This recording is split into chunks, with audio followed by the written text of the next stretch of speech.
Hello everyone, last લેક્ચરમાં આપણે પાચન ક્રિયાની પ્રક્રિયા ભણવાની શરૂ કરી હતી, જેની અંદર જઠરમાં પાચન ક્રિયા થાય ત્યાં સુધીના ટોપિક આપણે જોયા હતા. રાઈટ. આજે એ ટોપિકને આગળ લઈ જઈએ અને પકવાશયમાં એટલે કે નાના આંતરડામાં પાચન ક્રિયા કેવી રીતે થાય એ જોઈએ. રાઈટ, ધ્યાન આપજો. સૌથી પહેલા ટાઇટલ આપું છું, પકવાશયમાં પાચન ક્રિયા.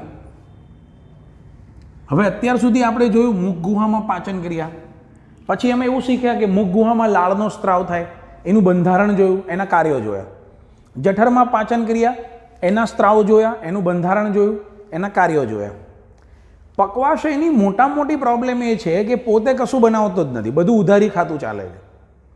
મતલબ એના પોતાના કોઈ ઉત્સેચકો પાચન ક્રિયામાં ભાગ લેતા જ નથી. રાઈટ. એની અંદર અલગ અલગ હોર્મોન્સ આવે છે અને હોર્મોનને કારણે એ લોકો એક પ્રક્રિયા કરી શકે છે. કરેક્ટ. હજી જો તમને એક વસ્તુ બીજી યાદ આવી હોય, જે મેં તમને એ વખતે કીધું હતું કે પાચન ક્રિયા આવશે ત્યારે હું તમને સમજાવીશ, તો એ બાબત હતી પકવાશયમાં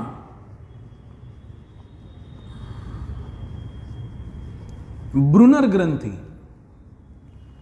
બરાબર, બ્રુનર્સ ગ્રંથિ, બ્રુનરની ગ્રંથિ એવું લખાય ગુજરાતીમાં.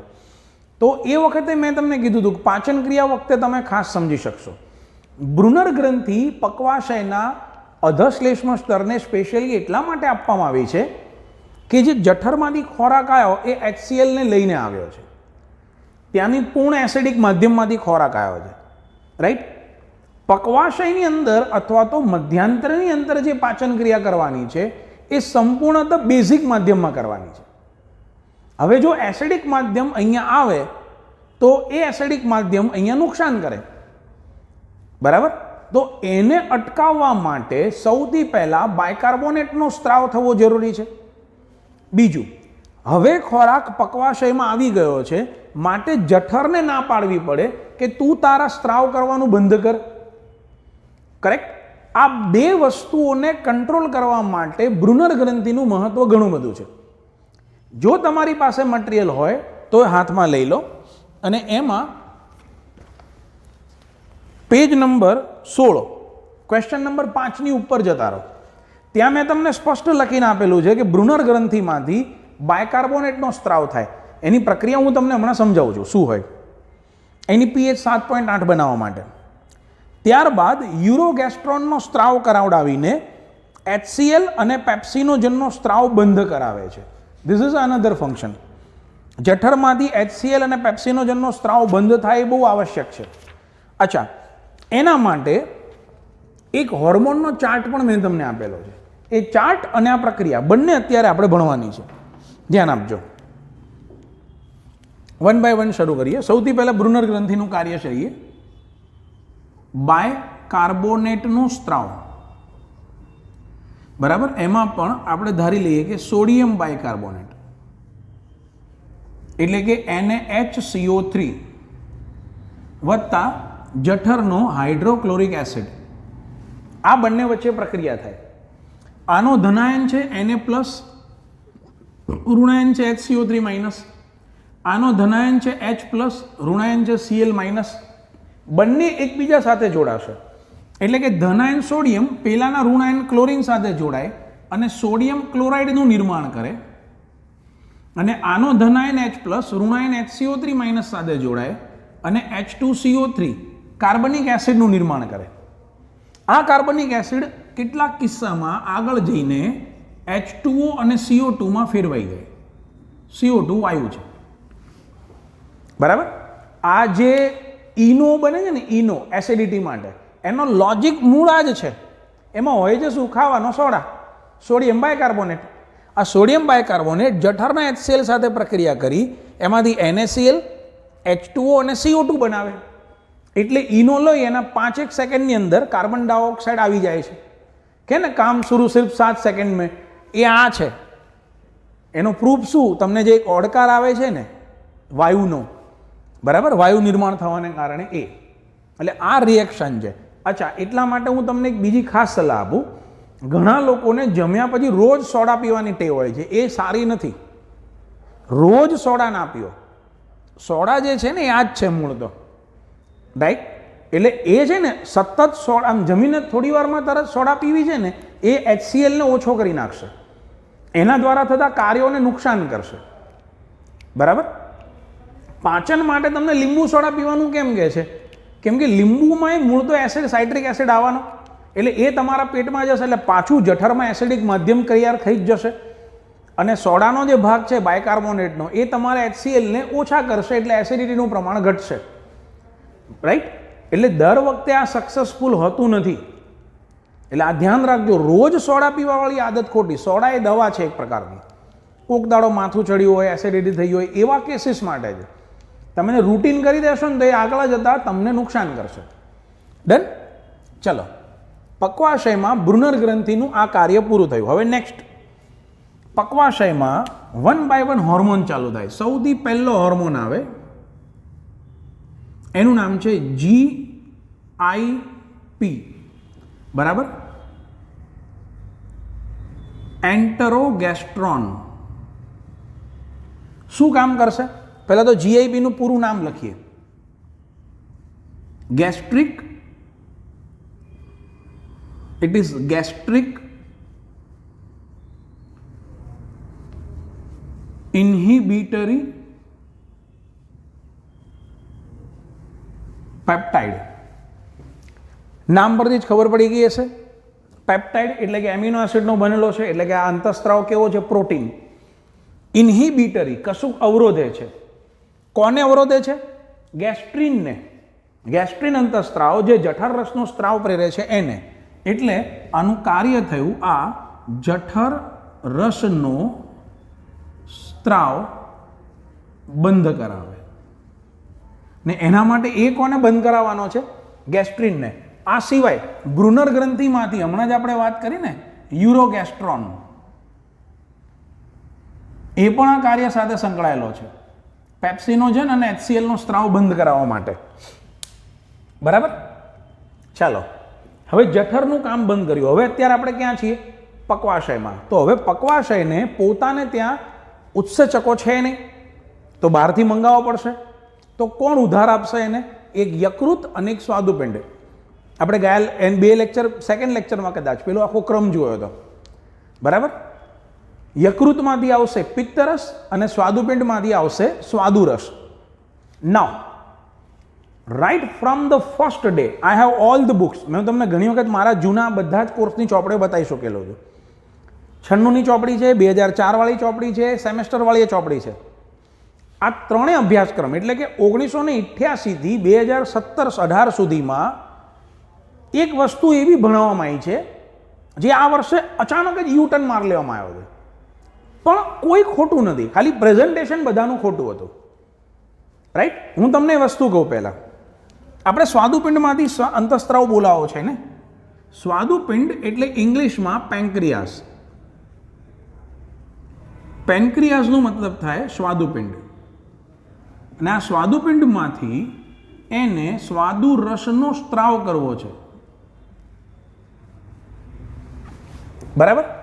અને ત્રીજું લીવર, યકૃત. એમાંથી સંગ્રહ કોનામાં થયો? પિત્તાશયમાં. બરાબર. આઈ ડોન્ટ નો તમે લોકોએ એક્ઝામ આપી હતી કે નહીં. દેડકાવાળું આપણે એક પેપર લીધું હતું. એ પેપરમાં મેં તમને એક પ્રશ્ન પૂછ્યો હતો કે ચરબીના તૈલોદીકરણ માટે આવશ્યક પિત્ત ક્ષારો નો ઉદ્ભવ સ્થાન જણાવો. બધાએ પિત્તાશય લખ્યું હતું. પિત્તાશય સંગ્રહ સ્થાન છે, ઉદ્ભવ સ્થાન યકૃત છે. બહુ ઓછાનો જવાબ સાચો પડ્યો હતો. બરાબર ને. દેડકાનો જે છેલ્લો લેક્ચર હતો ને સ્ક્રીન રેકોર્ડિંગમાં, એમાં મેં કીધું હતું કે આ બધું તમે આગળ હ્યુમન બોડી ભણશો એટલે તમને વધારે ખબર પડશે, right. That you are studying right now.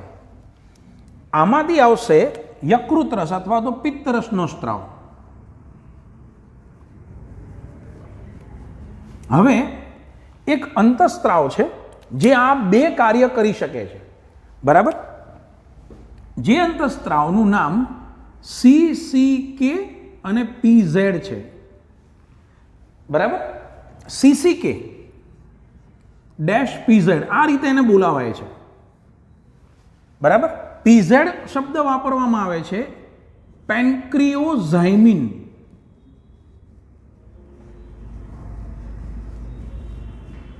અંતઃસ્ત્રાવ માટે, બરાબર. અને CCK કોલિસિસ્ટોકાઇનિન.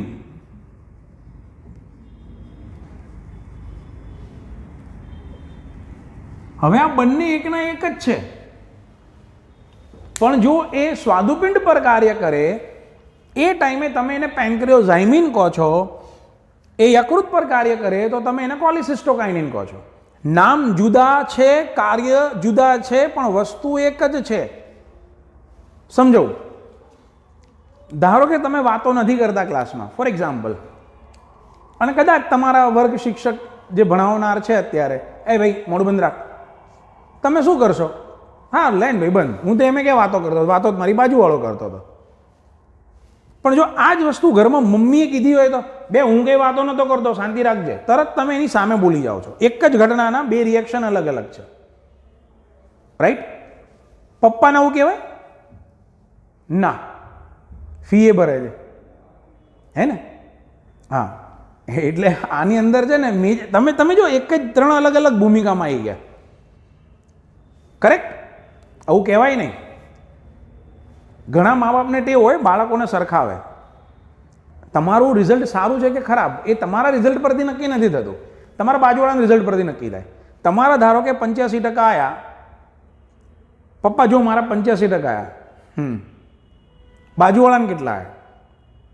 એને તમારા 85થી મતલબ જ નથી. બાજુવાળાના ધારો કે 70 આવ્યા કે ધારો કે 80 આવ્યા, બહુ સરસ, જોયું મેં કીધું તું મહેનત કરો, સારા ટકા આવશે, આયા ને? પણ ધારો કે બાજુવાળા 90 આવ્યા, મેં પહેલાં જ કીધું તું સાલા નાલાયક તું ભણતો જ નથી. સી ડાયલોગ ચેન્જ, દે કમ્પેર યુ. અચ્છા, તમને મનમાં એમ થતું હોય પપ્પા તમે મને ટોપર સાથે કમ્પેર કરો છો, તો હું તમારી સરખામણી ધીરુભાઈ અંબાણી મુકેશ અંબાણી સાથે કરું? એને એના છોકરાને આટલા 1000 કરોડ આપ્યા, તમે મને કેટલા આપ્યા, એવું કરું? આવું તમારા મનમાં આવી જાય, પણ તમારાથી બોલાય નહીં, રાઈટ? એટલે બંને તરફની સરખામણી ખોટી જ છે. બે અલગ અલગ પરિસ્થિતિમાં લાવેલા બે અલગ અલગ ટકા છે. સૂરજ અને ચંદ્ર બેની સરખામણી ના થાય, એ અલગ અલગ ટાઈમે ઉગે છે. સૂર્ય ઉગ્યો ત્યારે ચંદ્ર આથમેલો જ હોય છે, અને ચંદ્ર દેખાય ત્યારે સૂર્ય નથી દેખાતો. તમે ભાઈ સરખામણી કરો તો એ સરખામણી યોગ્ય નથી, ચાહે પિતાની હોય, માતાની હોય કે બાળકની હોય. પણ ઘણા વાલીઓને ટેવ હોય, પણ તમે કશું બોલતા નથી સામે. કેમ? પરિસ્થિતિજન્ય છે ને. સાદું ઉદાહરણ આપું, તમે મારી જોડે ભણો છો, તમે મને સર કહીને બોલાવો છો, કારણ કે હું અહીંયા તમારા ગુરુપદે છું. મારે ઘરે જવું છું ને તો મારા પપ્પા મને કેવું કહીને જ બોલાવે છે. હા, એ ને ગુડ મોર્નિંગ સર એવું નહીં કહેતા, એ આમાય, કેમ કે ત્યાં હું એમના બાળક તરીકે છું.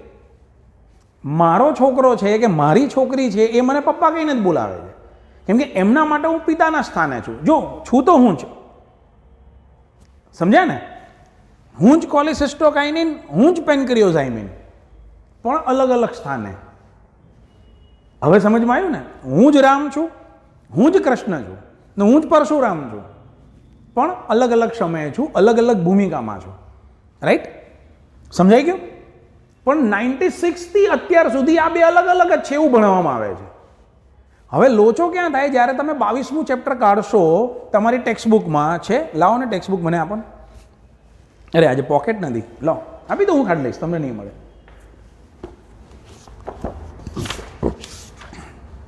પેજ નંબર 342, 342 પહેલો ફકરો, આ આકૃતિની બાજુવાળો. સિક્રિટીન સ્વાદુપિંડ પર અસર કરે છે અને પાણીને બાયકાર્બોનેટનો સ્રાવ ઉત્તેજે છે. CCK કોલિસિસ્ટોકાઇનિન, એક છોકરાએ લખ્યું હતું ચાંદની ચોક ટુ ચાઇના. સ્વાદુપિંડ અને પિત્તાશય પર અસર કરે છે અને અનુક્રમે તેના ઉત્સેચકોનો સ્ત્રાવ કરાવે છે, રાઈટ? હવે અહીંયા વાંચનારને શું વંચાય કે આ પેન્ક્રિયોઝાઇમિન આવ્યો ક્યાંથી? But both are same. લોચો ના મારતા. 96ની ચોપડીમાં જુદું હતું, 88ની ચોપડીમાં જુદું હતું, 2004, 2013 બધી બુકોમાં એને અલગ જ દર્શાયા છે. This is first time when we are actually teaching truth. લોકોને જે ખોટું લાગે છે ને હકીકતમાં સાચું છે, પણ 88 થી 18 30 વર્ષથી જે ગપ્પા મારવામાં આવ્યા હોય એ તો પેલું બ્રાહ્મણના બકરીવાળું ઉદાહરણ થઈ ગયું. એ બ્રાહ્મણ કે આ તો બકરી નથી, આ તો કૂતરું છે. 3 ચોરાઈને કીધું, પેલા બ્રાહ્મણે બકરી છોડી દીધી, આ તો લઈ જાઓ કે આ કૂતરું છે, મારે નહીં જોઈતું. એના જેવું છે. 30 વર્ષથી જે જુઠ્ઠાણું બોલાવ્યા કરે એટલે આપણા મગજમાં ઉતરી ગયું છે કે આ આવું હોય. ભાઈ તો મને પ્રશ્ન એક જ થાય છે, આટલી બધી મોટી ચોપડીઓના લેખકોમાંથી કોઈને બી ભાન નહીં પડ્યો કે આપણે ગૂગલ પર એકવાર સર્ચ કરી લઈએ? ગૂગલ તો વર્ષો જૂનું છે ને, આપણે કોઈ સર્ચ જ નહોતું કર્યું. ચલો આગળ જઈએ. આની અંદર એક વસ્તુ કહી દઉં, સ્વાદુ રસ છે ને એ પણ સ્વાદુપિંડના જે ઉત્સેચકોનો સ્ત્રાવ છે એની સાથે આ મેઇનલી સંકળાય છે. બરાબર? આમાં આગળ હમણાં જ આપણે વાંચ્યું, હવે નંબર 3 તરીકે એની ચોખવટ કરીએ. સિક્રિટિન. સિક્રિટ કરવું એટલે સ્ત્રાવ કરવો. સિક્રિટિન ટ. બરાબર? આ સ્વાદુપિંડમાંથી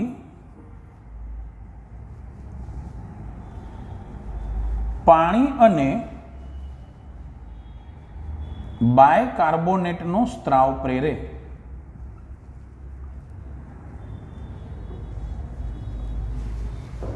રેડી?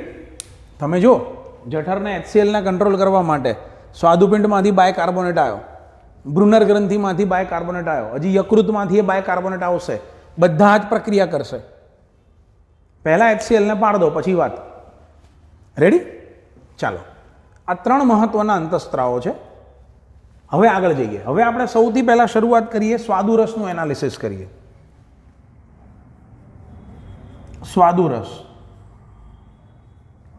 એક તો એમાં છે પાણી, પછી એમાં છે બાયકાર્બોનેટ. હવે ઉત્સેચકો છે. ઉત્સેચકોનું લિસ્ટ બનાવીએ. કાર્બોદિતનું પાચન કરવા માટે એમાં ઉત્સેચક છે એમાઇલેઝ. પછી પ્રોટીનનું પાચન કરવા માટે એમાં ઉત્સેચક છે પ્રોટીએઝ. હવે પ્રોટીન જે છે ને એનું પાચન ચોપડીએ 1 સ્ટેપ શીખવાડ્યું છે. આપણે 3 સ્ટેપ શીખીશું. 3 સ્ટેપમાં થાય છે. પહેલું પાચન કરનારો ઉત્સેચક છે ટ્રિપ્સિન, પછી આવે છે કાઇમોટ્રિપ્સિન, અને પછી આવે છે કાર્બોક્સી પેપ્ટિડેઝ.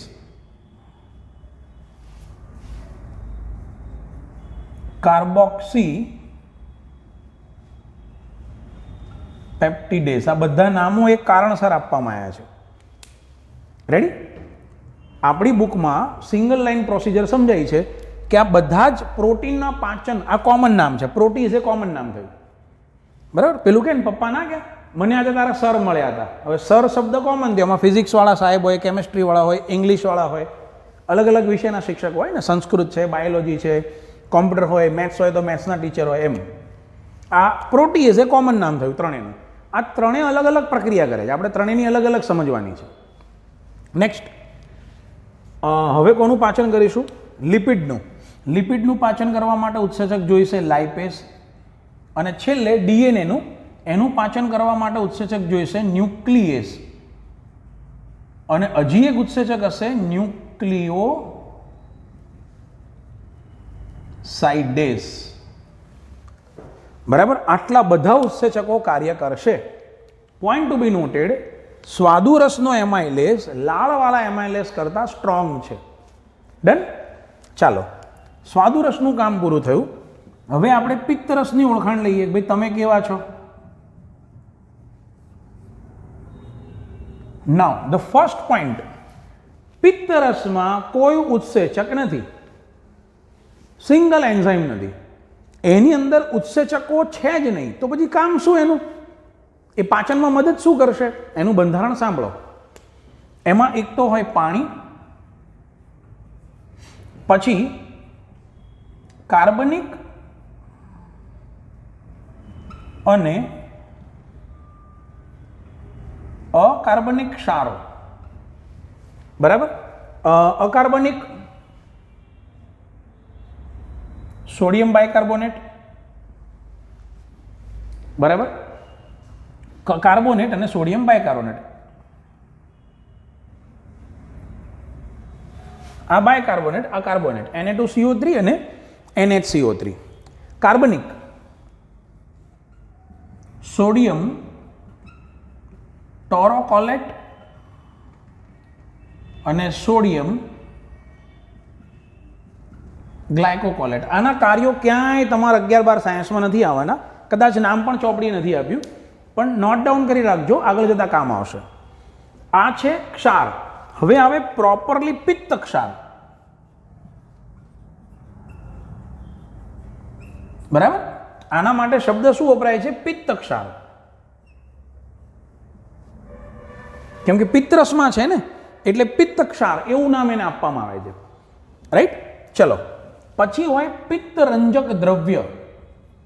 હવે આ કુદરતની જોરદાર રચના છે. એકનું નામ છે બિલીરુબિન,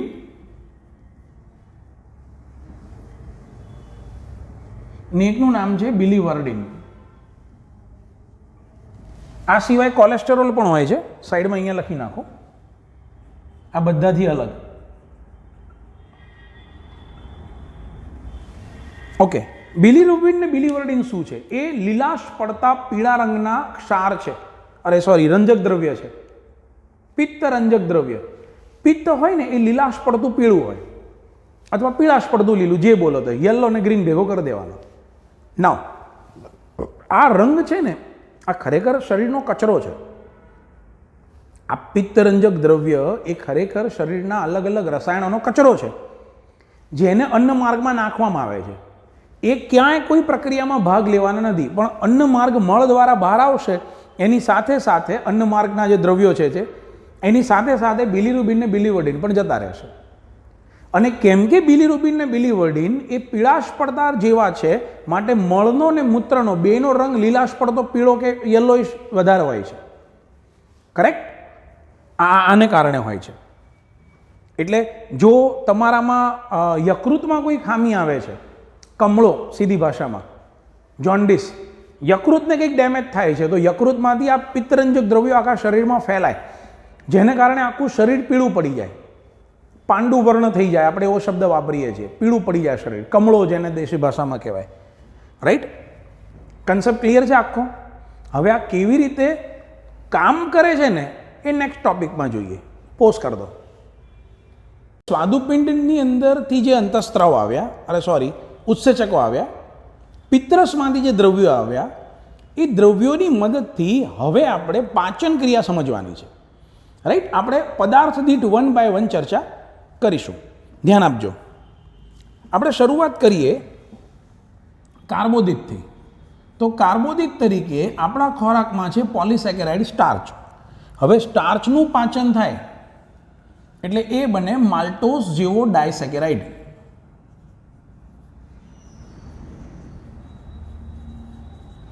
રાઈટ? આ પ્રક્રિયા કરવા માટે હમણાં જ આપણે નોંધ્યો એ પ્રમાણે ઉત્સેચક છે એમાઇલેસ. રેડી? ચાલો હવે પ્રોટીનની વાત કરીએ. તો પ્રોટીન અત્યારે આપણી પાસે 2 સ્તરના છે. તમે કેમેરો ચેક કરી લેજો. આ હું બોલું છું દેખાય છે?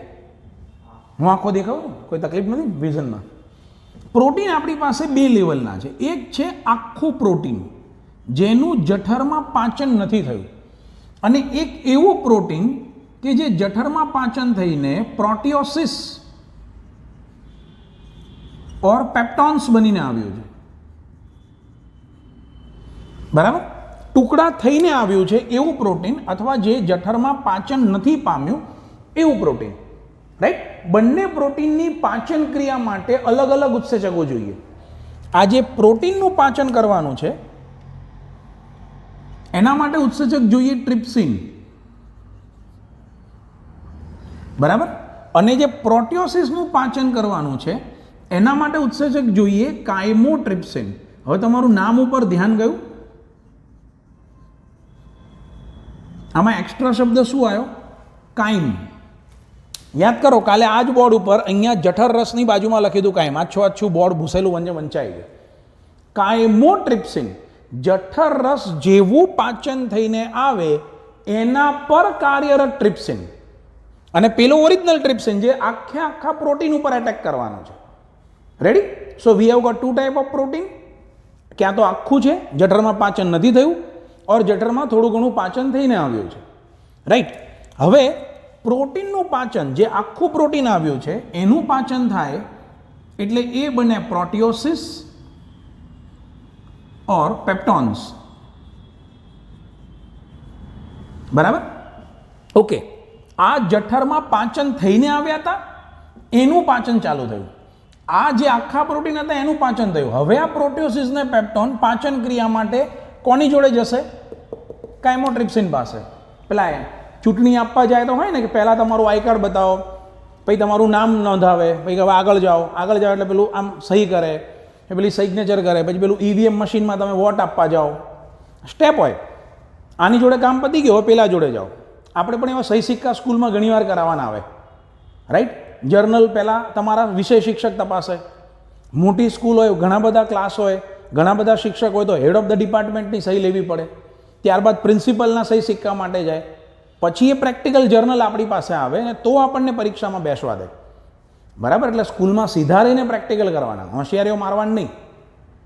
બરાબર? મેં ઘણા બાળકોને જોયું છે, ટ્યુશનમાં ભણી લીધું હોય એટલે સ્કૂલમાં નાટકો કરે. અરે ભાઈ, સરકારે કરોડો રૂપિયા ખર્ચ્યા છે તમને અભ્યાસ કરવા માટે. ચલો, કદાચ એ શિક્ષક એટલો જબરજસ્ત ભણાવતો નથી જેટલું અમે ભણાવીએ છીએ, એટલે તમે અમારે ત્યાં આવ્યા, સીધી વાત. પણ એ જે પણ ભણાવે છે એ ભણો. એ વન કાઇન્ડ ઓફ તમારા માટે રિવિઝન છે. એ તમારી પાસે જ્ઞાન આપવા જ આવ્યો છે, એને નેગ્લેક્ટ નહીં કરો ને ચલો કશું ના ભણો તો કંઈ નહીં, એ ગુરુપદે છે, કમસે કમ એનું સન્માન કરતા શીખો. રાઈટ? પ્રોટીન કન્વર્ટ ટુ પ્રોટિયોસિસ, અને હવે એ કોની જોડે જશે? કાઇમોટ્રિપ્સિન પાસે. જો અમે જઠરમાંથી આવ્યા ને એના જેવા થઈ ગયા. અહીંયા એના ટુકડા થાય અને એ ટુકડા થઈને બને નાના પોલીપેપ્ટાઇડ.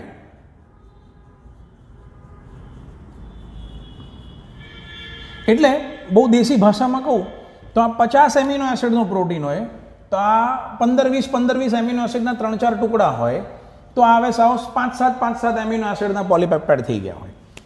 બરાબર? હવે આ પોલીપેપ્ટાઇડ જે છે એ ત્રીજા ઉત્સેચક પાસે જાય. આ ઉત્સેચક એમનું પાચન કરે, એમના પેપ્ટાઇડ બંધ તોડે, એટલે એને કહેવાય પેપ્ટિડેઝ. બરાબર? અને એનું રૂપાંતર કરે નાના નાના ડાયપેપ્ટાઇડમાં. બટ આનો એક પર્ટિક્યુલર ક્રમ છે કે એન ટર્મિનલ અને સી ટર્મિનલ એમિનો એસિડ જે હોય એમાં એક છેડે એન ટર્મિનલ હોય, એક છેડો સી ટર્મિનલ હોય. આ સી ટર્મિનલ આગળથી તોડતા આવે એટલે એ કાર્બોક્સિલ સમૂહ હોય, એટલે આ ઉત્સેચકનું આખું નામ છે કાર્બોક્સી પેપ્ટિડેઝ. બરાબર? પેપ્ટાઇડ બંધ તોડે એટલે પેપ્ટિડેઝ, પણ કઈ બાજુથી તોડતા આવે? સી ટર્મિનલ બાજુથી, એટલે એને શું નામ આપ્યું છે? કાર્બોક્સી પેપ્ટિડેઝ. રેડી? હજી એક ઇન્ટરેસ્ટિંગ વાત કહું આના અનુસંધાનમાં છે. આ ટ્રિપ્સિન છે ને એ પહેલેથી ટ્રિપ્સિન ના હોય. રાઈટ? જ્યારે એ સ્ત્રાવ પામે ત્યારે નિષ્ક્રિય ઉત્સેચક ટ્રિપ્સિનોજન હોય. બરાબર? એ ટ્રિપ્સિનમાં ફેરવવામાં આવ્યો હોય. બરાબર? એવી રીતે આ કાઇમોટ્રિપ્સિન ના હોય, આ હોય કાઇમોટ્રિપ્સિનોજન. આ કાર્બોક્સી પેપ્ટિડેઝ ના હોય, આ હોય પ્રોકાર્બોક્સી પેપ્ટિડેઝ. પ્રોટીનનું પાચન કરતા ઉત્સેચકો એટલે ગાંડિયા રોકેટ જેવા હોય. એ ત્યાંથી દુકાનથી સળગાઈને ના લવાય, ઘરે નિષ્ક્રિય સ્વરૂપે લાવીને પછી સળગાઈને સક્રિય કરાય. રાઈટ? તમે માચીસ લેવા જાઓ તો શું કરો? આમ એક એક ચેક કરો, હા સળગી, હવે આ ઘરે લઈ જાઓ. ભાઈ તો કામ જ ના કરે ને. પ્રોટીન તો આખા શરીરમાં ગમે ત્યાં છે. જો આ ઉત્સેચકોને સક્રિય સ્વરૂપે સ્ત્રાવ કરો તો પહેલો તે પોતાના કોષની જ પથારી ફેરવી નાખે. રાઈટ? એટલે આ લોકોને ટર્મ્સ એન્ડ કન્ડિશન રાખી છે. જેમ જઠરમાં પેપ્સિનોજનમાં કેવું રાખ્યું હતું? HCl જોડે જા, સક્રિય થા, પછી વાત કર. એવું આમાંય છે.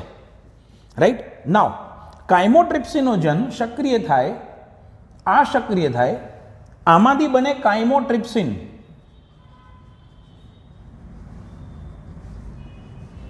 આમાંથી બને કાર્બોક્સી પેપ્ટિડેઝ.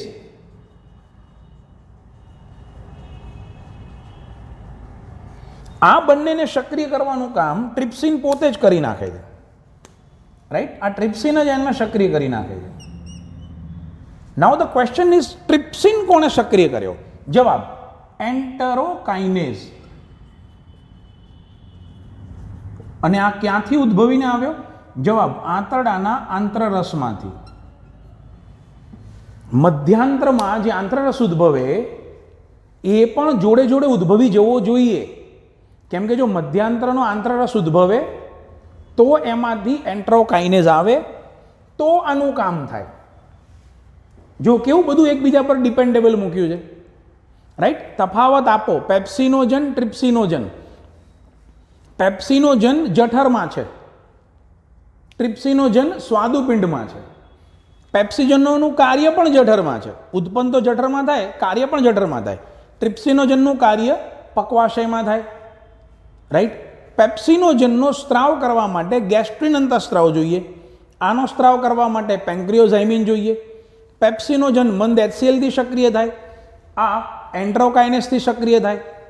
એ પ્રોટીનમાંથી પ્રોટિયોસિસ બનાવે, રાઈટ? જોકે ટ્રિપ્સિનનું કાર્ય તો એનું એ જ છે, એટલે કાર્યના આધારે તફાવત લખી શકાશે નહીં. પણ પેપ્સિન અન્ય ઉત્સેચકોને સક્રિય નથી બનાવતો, ટ્રિપ્સિન અન્ય ઉત્સેચકોને સક્રિય બનાવે છે. પેપ્સિન એસિડિક માધ્યમમાં કામ કરે છે, આ બેઝિક માધ્યમમાં કામ કરે છે, રાઈટ? કેટલા બધા તફાવત થઈ ગયા, ધ્યાન રાખવાનું, બધું પૂછી શકે. ડન? તો આ થયું પ્રોટીનનું પાચન, આ થયું કાર્બોદિતનું પાચન. હવે ન્યુક્લિક એસિડ ઉપર અસર કરીએ. અહીંયા જગ્યા છે, આનો જ ઉપયોગ કરીએ ને. ન્યુક્લિક એસિડ, ડીએનએ, આરએનએ જે તમારા ખોરાકમાં આવ્યા છે તે ન્યુક્લિક એસિડ રાસાયણિક રીતે પોલીન્યુક્લિયોટાઇડ છે, બરાબર? પોલીન્યુક્લિયોટાઇડ પર ઉત્સેચક ન્યુક્લિયેઝ અસર કરે એટલે એની વચ્ચેના ફોસ્ફોડાયસ્ટર બંધ તૂટે અને એનાથી એ પહેલા ડાયન્યુક્લિયોટાઇડમાં ફેરવાય અથવા ઘણી વખત ડાયરેક્ટ ન્યુક્લિયોટાઇડમાં ફેરવાય, બરાબર? જો ડાયમાં ફેરવાય તો પછી ફરીથી ન્યુક્લિયસ એને તોડી નાખે. સો there is a no issue. નાઉ આ જે ન્યુક્લિયોટાઇડ છે દેટ ઇઝ 1 પેન્ટોઝ શુગર. જે લોકો 11માં પહેલેથી મારી જોડે ભણતા આવ્યા છો, બીટા પ્રકારની, રાઈટ? અહીંયા નાઇટ્રોજન બેઝ અને અહીંયા ફોસ્ફેટ સમૂહ, બરાબર? આ પેન્ટોઝ શર્કરા. ચલો, આની વચ્ચે છે ગ્લાયકોસિડિક બંધ, સહસંયોજક બંધ, આમાં છે એસ્ટર બંધ. આ છે ન્યુક્લિયોસાઇડ અને આખું છે ન્યુક્લિયોટાઇડ. તો આ ન્યુક્લિયોટાઇડનું પાચન થાય. જરૂરી નથી કે ન્યુક્લિયોટાઇડનું પાચન થાય જ, ના પણ થાય. જો અહીંયા નહીં થાય તો મધ્યાંતરમાં થશે, અહીંયા થઈ જાય તો વેલ એન્ડ ગુડ. અને ન્યુક્લિયોટાઇડમાંથી ન્યુક્લિયોસાઇડ અને ફોસ્ફેટ સમૂહ જુદા પડે, બરાબર? ચાલો, અને આ પ્રક્રિયા કરવા માટે ઉત્સેચક જોઈએ ન્યુક્લિયોટાઇડેસ. આનાથી આગળ પાચન અહીંયા નહીં થાય, મધ્યાંતરમાં થશે. રેડી? નેક્સ્ટ, હવે વારો આવે ચરબીનો, લિપિડનો. લિપિડમાં સૌથી પહેલા તો મોટા ગોળકો આવેલા હોય, બરાબર? ખોરાકમાં ટ્રાયગ્લિસરાઇડના. એટલે આટલા મોટા ગોળકોનું ડાયરેક્ટ લિપિડના ઉત્સેચક દ્વારા પાચન અઘરું પડે, તો સૌથી પહેલા એના ટુકડા કરવામાં આવે, રાઈટ? અહીંયા પિત્ત ક્ષાર દ્વારા એના ટુકડા થાય, બરાબર? પિત્ત ક્ષાર આ પ્રક્રિયા કરે. આ પ્રક્રિયાને આપણે આગળ નામ આપ્યું એ પ્રમાણે ભૌતિક પાચન નામથી બોલાવીશું. આપણે મુખગુહામાં કીધું હતું કે જ્યારે કદ બદલાય ને રાસાયણિક બંધારણ ના બદલાય તો તેને ભૌતિક પાચન કહેવાય. હવે એના નાના નાના ગોળા થઈ જશે તો પાચનની ક્રિયા સરળ થઈ જશે, બરાબર? લિપિડના નાના ગોળકો. ઓકે, બીજી એક વાત, આ પ્રક્રિયાને તૈલોદીકરણ કહેવાય ગુજરાતીમાં, ઇમલ્સિફિકેશન. બરાબર, તૈલોદીકરણ.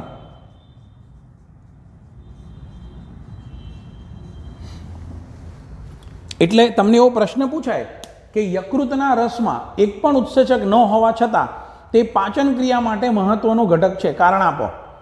તો લખવાનું કે તેમાંથી ઉત્પન્ન થતા પિત્ત ક્ષાર લિપિડના મોટા ગોળકોનો પૃષ્ઠતાણ ઘટાડી તેને નાના ગોળકોમાં રૂપાંતર કરે છે.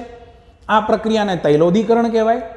અને આ પ્રક્રિયા થવાથી લિપિડના ગોળકોનું કદ ઘટતા હવે તેનું રાસાયણિક પાચન સરળ બને છે.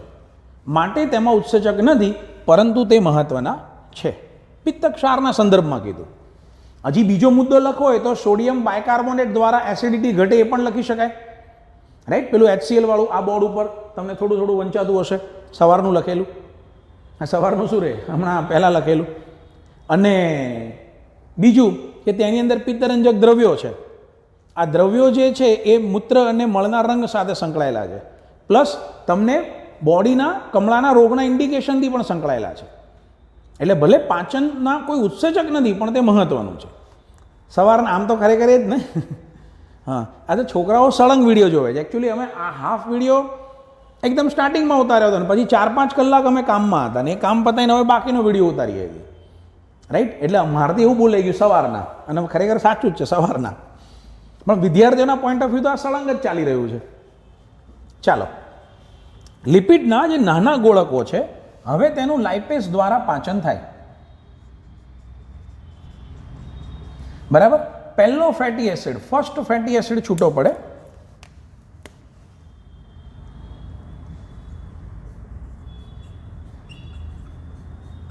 બહુ રેર કેસમાં જઠરમાં પાચન થયું હોય અને પહેલો ફેટી એસિડ છૂટો પડીને આવ્યો હોય અને બાકીનો ભાગ હોય એને કહેવાય ડાયગ્લિસરાઇડ. બરાબર, આ પિત્ત ક્ષાર છે ને આગળ જતા આ ફેટી એસિડના શોષણમાં કામ આવશે. કદાચ તમે 10મા ધોરણમાં સાબુનીકરણની ક્રિયા ભણ્યા હતા. બરાબર, એવી એક પ્રક્રિયા અહીંયા પણ આવશે. ને હવે ડાયગ્લિસરાઇડમાંથી સેકન્ડ ફેટી એસિડ છૂટો પડે તો વધે મોનોગ્લિસરાઇડ. આનાથી આગળ પાચન અહીંયા નહીં થાય. રેડી, અગેન ઉત્સેચક એ જ છે, લાઇપેસ.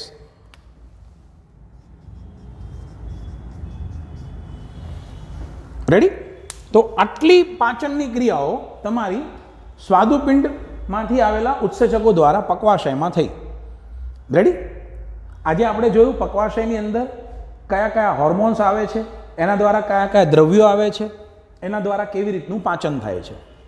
હજી આપણે જોવાનું છે મધ્યાંતરમાં પાચન કેવી રીતે થાય, ત્યારબાદ તેનું શોષણ કેવી રીતે થાય, કેલરી મૂલ્ય અને દેહધાર્મિક મૂલ્યનો તફાવત શું છે, પાચન તંત્રના રોગો કયા કયા છે. એટલે હજી મારા ખ્યાલથી 2 લેક્ચર જેવો સમય લાગશે. ઓકે, આજનો દિવસ અહીંયા અટકીએ છીએ. Thank you very much.